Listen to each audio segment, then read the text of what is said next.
I now call this meeting as the Dead Philosophers Society to order.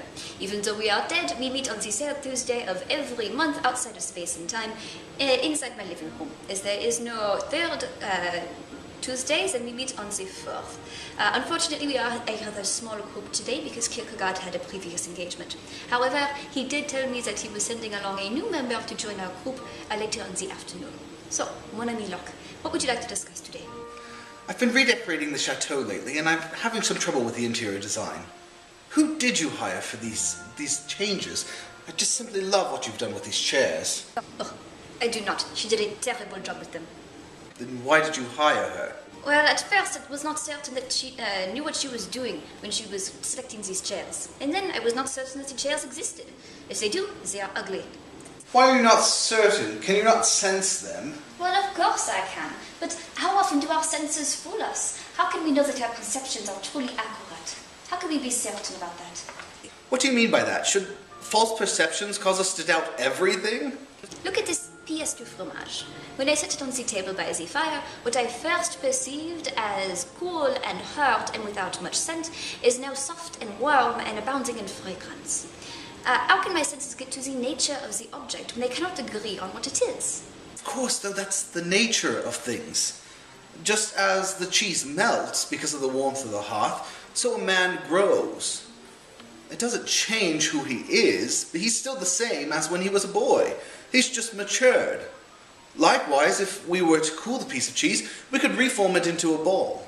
But how can you get to the nature of the object itself? How can our minds interpret the world around us, the physical world around us? As you know, I am an empiricist, a true philosopher. Both. Everything we know comes to us through experience. The real world, physical objects, they all give themselves in innumerable ways to us. But how do you know that there is not an evil genius out there who is going to deceive our senses or our minds? Aha! A gathering of intellectuals! Allow me to introduce myself. I am the great Pico della Mirandola. Mirandola! I have spent my entire afterlife seeking after truth and knowledge, challenging the greatest philosophers the world has ever known. Zoroaster, Pythagoras, Lucilius, Aquinas, and the infamous Andrew Hoy. And I have defeated Socrates, who died of shame after his humiliating defeat. But he was killed. How do you think he got killed? By the hemlock, of course. Aha! But the hemlock did not kill him. I snuck arsenic into the hemlock, so I killed him before he died. But I thought you said he died of shame. Shame and arsenic, but mostly shame. I see, Reverend Doctors, with the greatest pleasure that you are girded and ready for contest. So let us begin with a prayer that the end result might be fortunate for us, and with the sound of trumpets, join battle. Look over there. It is Averroes. What? Ho! Aha! At last, a foe worthy of my accomplishments. To battle!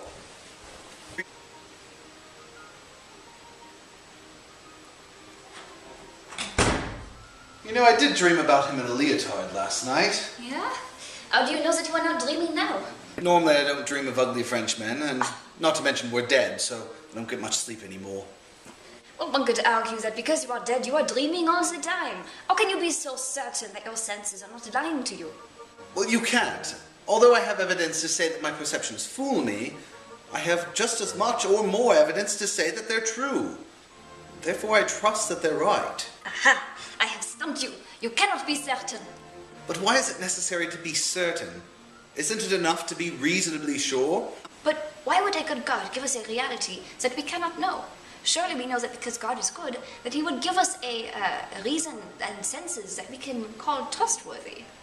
Yes, but how do you know that God is good? Well, because I have innate ideas that say he is good.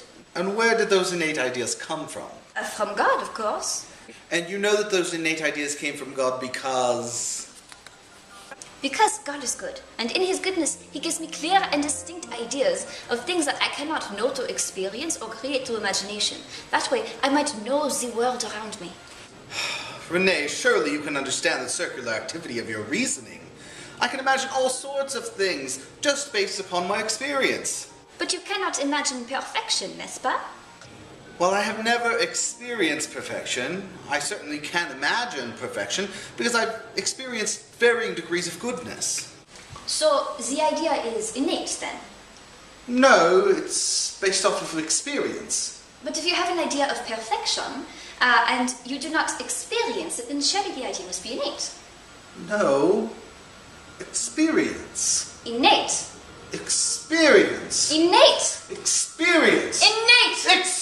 Innate. So you are ready for the duel now, yes?